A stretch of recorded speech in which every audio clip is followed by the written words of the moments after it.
What is up, everyone? It is Wednesday during our lunch break. We thought we would come to you live and really just give you and inform you what is up on it. Always have that. But we thought, there's a lot going on right now, and Joe and I thought we would just get together and really just inform you on not some of the delivery numbers, but really we want to talk you guys through and give you the breakdown, potential owners, future owners of Tesla owners, the breakdown of the cost for what these new point of sale federal tax credits mean. And so we'll jump into it. I'm going to do some quick housekeeping. Here we go, because we're going live. But first, let's start with let's just quickly start with some of these delivery numbers. So these came out, and then Joe, I'll pass it to you to just kind of get, when you saw these numbers, what was your hot take? So Tesla laid out the Q4 numbers, and they beat the expectations of the street with 484,000 delivered. I believe they needed to hit 475. I forgot the exact number.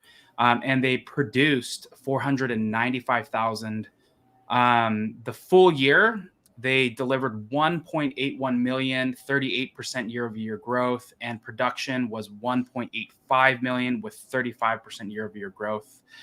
So really strong numbers, especially given, people would combat this a little bit, but in my opinion, I think given just the macro that we're facing right now, it was a really, really difficult year, in my opinion, for automotive in general. Really, just for, I think, people even with cash, with interest rates on home buying, obviously interest rates on financing a car. But Joe, what was your thoughts when you saw these numbers for Q4? I think these are pretty great numbers. I think that a lot of people saw what was happening with the broader market, with the capitulation, like from the legacy EVs. All the legacy auto were like, oh, there's no demand. We have to backtrack. We're going to delay the coming out of the RAM. We're going to delay the coming out of this and that, and we're closing down shops and we're laying people off, and so you heard all of this rhetoric around demand, and of course us, people like us who follow and pay attention, we knew it was just like baloney, but mainstream media believed everything that everybody was saying, because what they didn't realize and what we realized was that the legacy OEMs have a problem. The problem is that they have to find a way to be profitable while killing their current business, and that is not an easy thing to do. You're trying to build a limb while chewing off a limb, right? So, and I think that they realized that it was going to be an uphill battle, stronger than what they thought it was going to be. Like everybody else stated, super easy. Oh, once they flip the switch, it's over for Tesla. But it's not over for Tesla. Clearly, Tesla's crushing it. They're doing per quarter what people thought they couldn't do in a full year. Back in 2015, it was like, oh, you'll never be able to make 500,000 vehicles a year. And now it's like they're doing that almost per quarter. So I think these are great numbers. I don't think Wall Street kind of gets it yet. And you've got people that have been yelling for a decade that they're falling off and it's hard and they're not going to make it. How could they? But they're still doing it. So I think they're great numbers. It is what it is. You know what I mean? Like I don't ever listen to what Elon Musk says so much as what the company does around the stock market. So I don't really worry about that. As long as the company's still producing, that's all I really care about, and the company's doing great. Yeah, for myself, when I saw the numbers, one, I was just happy that they could close out the year, beating the expectations, and really, again, with the company, I'm stealing this quote from Stock Talk, but really, when you look at a company, you look at are they missing or are they beating because of execution issues? Like, is the business themselves, like leadership, having issues, and they're not just hitting their numbers because there's some issues going on internally? But Tesla continues to just beat the results because they're running in a very healthy way. They're innovating probably at the fastest clip, really, not only in auto but really just even in tech. So there's just so many things that you could call signal versus a lot of noise kind of potentially going around, as people would say, the brand damage from Elon and things that he's tweeting about. But the reality is that this business has never been healthier. And I believe we posted a clip this morning from our podcast with Sandy Monroe, that the only people that are going to be hurt by the narrative that EV demand is slowing down is legacy auto. And they want this narrative because it's going to buy their stock, um, it's going to buy their stock price some time. But the reality is that they actually will not be able to survive this if they continue to delay the EV demand. And people are now even bringing up the whole BYD being, producing more in one quarter than Tesla, and they're the new leader. But the truth is actually with BYD stepping into the picture and becoming potentially the leader for BEVs based on if you annualize their quarterly number, is it just shows the demand for EVs, that this is happening. And we all know, right? Like, it's not going to just be one player. Like, Tesla doesn't need to own the complete market share. At least from my perspective, in the US and potentially Europe, they're going to continue to own the market share, especially with these legacy autos, like Ford cutting production on the F-150, GM cutting production on the Chevy Bolt, which was already after the Chevy Volt they cut. So by the time they even start doing production for GM in 2025 for the Bolt, that car is going to be outdated. And they're just so legacy auto, I don't think they realize that they're playing the short-term game. They know that they can't be profitable for EVs potentially until 2030. But the reality is that they're shooting themselves the most. And I don't think they realize that. And so for me, like, seeing Tesla come out with these strong numbers just reaffirms, the execution and all the stuff that they're focused on. And again, you and I got to talk with Sandy, who pretty much probably from a Cybertruck perspective got the deepest look with the 5 executives, and obviously even interviewing Elon and walking the production line. The amount of manufacturing and ingenuity, like engineering, new engineering that happened, new manufacturing that happened with the Cybertruck, from whether it was the 48 volt to the steer by wire, and again, you could go on to all the stuff that happened with the Cybertruck. Like, there's no other company innovating at the clip that they are. And so I'm really excited for 2024. I mean, we're going to get on this in the Tesla Beat podcast later this week. So I don't want to spend too much time on this, but 2024 is going to be about, announcing a new Gigafactory. It's going to be potentially announcing the new product, whether it's the van or the $25,000 vehicle. It's going to be about Optimus ramping, and potentially, who knows, Sandy was even saying it might even be in the factory by the end of the year. We have the ramp of the Cybertruck.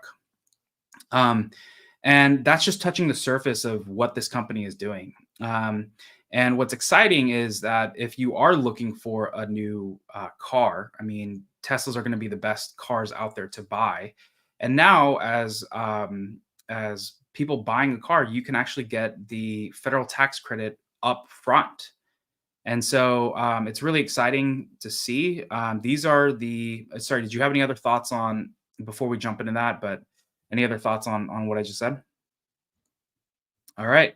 So we wanted to use the rest of the time to inform you, the viewer and the potential buyer of a new vehicle, what this means for the federal tax credits specifically for EVs. So some of this, who knows, will change. I mean, again, we're only on the 3rd day of the year, but really the things that actually the available tax credits are applicable to the Chevy Bolt, EUV, EV, and then we have the F-150. It looks like the standard range and extended range, all the trims for the Rivian. but specifically Tesla, the Model 3, you get $7,500 off. Again, we'll go into the MSRP. I built a couple slides just so you can see, you, the viewer, can see potentially, your purchase price. The Model X long range, and then all the trims of the Model Y, the rear wheel drive, the performance, and then the all wheel drive. But yeah, it is interesting. The Model 3 performance is actually going to be cheaper than all the other trims. The Model 3 long range. So that was interesting. But how this breaks down, so we'll start with the Model Y because that's the best selling car in the world right now. If you were to look at the various purchase prices before the tax credit, you're looking at $44,000 all the way up to $52,500.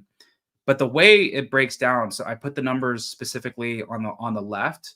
That price with the tax credit is going to the range is going to be $36,500 all the way up to $45,000, depending on if you buy the rear wheel drive or the performance. So, and the great thing is, again, you can pass that credit on to the dealer, or in this case, it would be Tesla if you're looking at buying a Tesla. And then, Joe, did you have any thoughts on this? No, I think it's. I think these are good numbers. I think people just have to realize that, especially since the Cybertruck, the way it's off the list, people have to realize this list is ongoing, and not all the vehicles are registered for all the players that are going to be included. So, I mean, this just started, right? So we gotta give a lot of the other players that are coming in a little bit of time to make their adjustments and sign up. But yeah, Exactly. no, this is great. Yeah. And, I think that what was interesting, and again, we'll get into this potentially on Friday, was the amount of people purchasing on lease was like 2%, which is crazy because, you would think people would potentially be leasing, because these leasing prices have been, I think on the Model Y long range, it was like $399. And then I think what on the Model 3, it was something like $329 or $299, whatever the number was. But incredible prices, like to buy a car that you don't put gas into, that you're not buying oil changes and doing your 30, 60, 90,000 mile oil changes or additional services. So it's pretty incredible. Like, people are actually stepping up to buy and get in these vehicles. So it was interesting that the Model 3 Performance was the only one that still qualified. So literally, this car is cheaper than the rear-wheel drive and the dual motor. So if you were to buy it without the tax credit, it's about $51,000. But then with the tax credit, you can get into a Model 3 Performance for $43,500. And this is at the point of sale. I mean, this is a game changer. So I think they're going to be making a lot of performance vehicles unless things change, unless the IRS comes back with something else. But yeah, specifically, any thoughts on this specific trim? Yeah, no, I mean that was like 60 grand back in 2020, 2021. It was like freaking crazy, man. Yeah, I So paid like if you think of I bought the Model 3 Performance in September of 2018. yeah, And it was 80, like out the door, including taxes, it was like $83,000, excluding the tax. I believe it had a tax. Yeah, I got a tax credit on that. So roughly 73. But to pay $43,500 for a Model 3 Performance is insane. that's crazy. So these cars have just never been more affordable. All right, and then we are going to end with the Model X long range. So this is still available for the tax credit at $79,990. But again, with the tax credit, you can get into one for $73,000. It's, again, pretty incredible to see this. But yeah, any other thoughts, Joe, on these tax credits? I mean, heck, you're getting a Model X for like the price people were buying freaking Model 3s for. Like, you know what I mean? I know somebody who paid like 65 for a Model 3 Performance. Now you can get a Model X for like 73. That's crazy. So yeah, no, I mean I think what people don't realize is this is just going to be a catalyst for, you know, I mean, the EV adoption going forward. I mean, not just Teslas, right? But as you showed on the list, I mean, like there's a lot of other vehicles people could get. So it just lowers the barrier to entry for a lot of people, and I think that helps everybody make great choices. So Yep. One thing too. So I was going to throw in more thoughts there, but I wanted to actually show this incredible graph that this graphic that James Stevenson put. He's I cannot underscore enough. One of the best analysts, Tesla followers, Tesla analysts out there. And so let's just show that this is going to show the deliveries from 2008 all the way through 2020. 2023. So yeah, you're just seeing Tesla continue to just grow and just so shout out to him for this amazing graphic, but pretty incredible just to see the Tesla growth story. I mean, the fact that Tesla literally grew close to 40% this year right, during it's pretty crazy. So yeah, excited to see what 2024 is going to hold. it's going to be All right. amazing. Well, yeah. Well, thanks everyone for tuning in during your lunch break. We just thought we would bring to you guys just some really helpful, informative, just little tidbits. But thanks for following our channel. Continue to give Cybertruckless a follow at SJV Tesla. He's going through his woes right now as he waits for his truck. Same with me. But hopefully this was helpful. Please give us a like and subscribe, and we will see you all on Friday at 8 a.m. with Sawyer, who is going to help us unpack all things Tesla, specifically the Q4 results and his perspective on 2024. So have a great week, everyone.